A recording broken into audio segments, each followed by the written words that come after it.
I'm Paul Levinson, and welcome to Light On, Light Through, episode 208, my review of Foundation 1.9.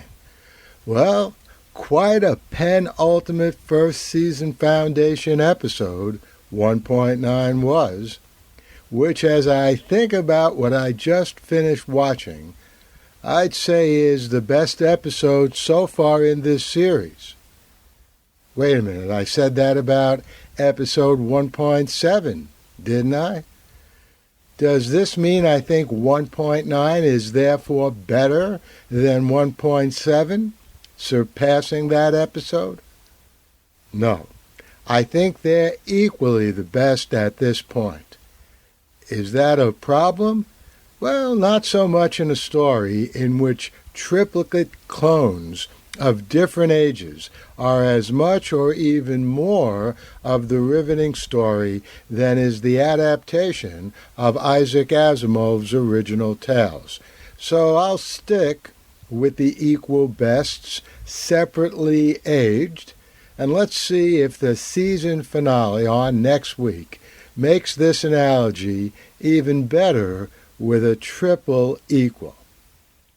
And I'll tell you just one more thing before I invoke the cover, aka alert, to you, that spoilers will follow. For the first time in this series, Isaac Asimov's name is the same size as the other credits that appear on the screen before and after in the opening sequences. Now, that can't be an accident, and to tell you the truth, I've been a little annoyed about the size of his name in the opening credits.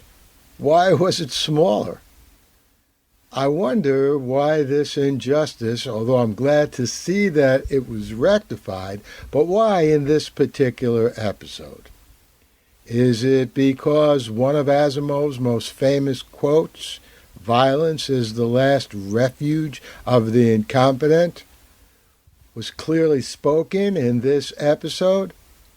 Maybe, but I'm pretty sure there were some exact quotes from Asimov in the first episode as well. Or perhaps, but now we're getting into spoilers, and these are huge spoilers indeed.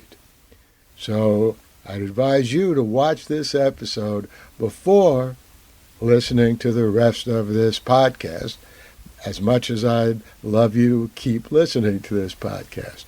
But you can come back to it after you see this episode. Perhaps it's the thrilling ending of this episode. That is, perhaps that's why Asimov's name was the same size as, well, David Goyer and all the other people in the opening credits. But the ending of 1.9 shows us Harry Seldon's hologram on Terminus. And he's looking much better, frankly, than the Harry hologram on the ship in last week's episode 1.8.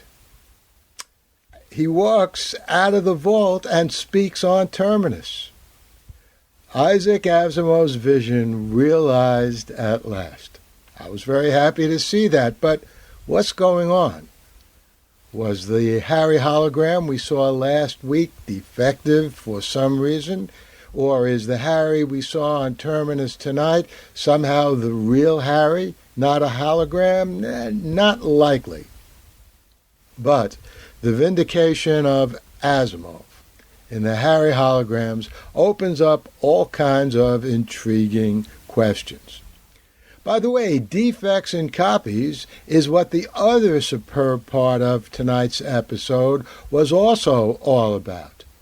We learn why Brother Dawn is defective, not because of some accident or a deliberate move by Demerzel, but because of an ingenious plot by the Underground on Trantor to infiltrate the Triumvirate. And, in an excellent twist on a twist, Dusk, representing the true Cleon DNA, pulls the rug out from under the underground anyway. As I've been saying, these clones are a first-rate science fiction story, a triumph in itself. One more episode left in this final season. Listen here next week for my review. The Light on Light Through podcast. Well, I hope you enjoyed that short review of episode 1.9 of Foundation. As I said, I'll certainly be back here next week right after the episode of the season finale. And then a few days later, a very special Light on Light Through episode in which Joel McKinnon and Cora Boulette will be joining me in a nice free-ranging conversation about what all three of us just saw, having watched the first season of Foundation. Meanwhile, I'll be back here with reviews of Invasion and Dexter just in the next few days. Coming up next week, you'll also hear my interview with Walter Herbst, who wrote a really path-breaking book with some new ideas about who really set up the assassination of John F. Kennedy. So lots of exciting things ahead.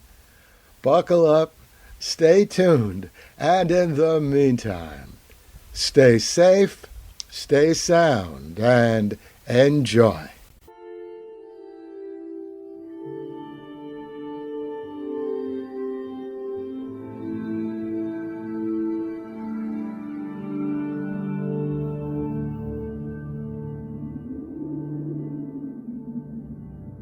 Athens, 2042 AD. She ripped the paper in half, then ripped the halves, then ripped what was left again into bits and pieces of history that could have been. Sierra Waters had read once that, years ago, it was thought that men made love for the thrill, while women made love for the sense of connection it gave them. Curled Up with a Good Book says, Sierra Waters is sexy as hell. You can find out more about The Plot to Save Socrates by Paul Levinson at theplottosavesocrates.com.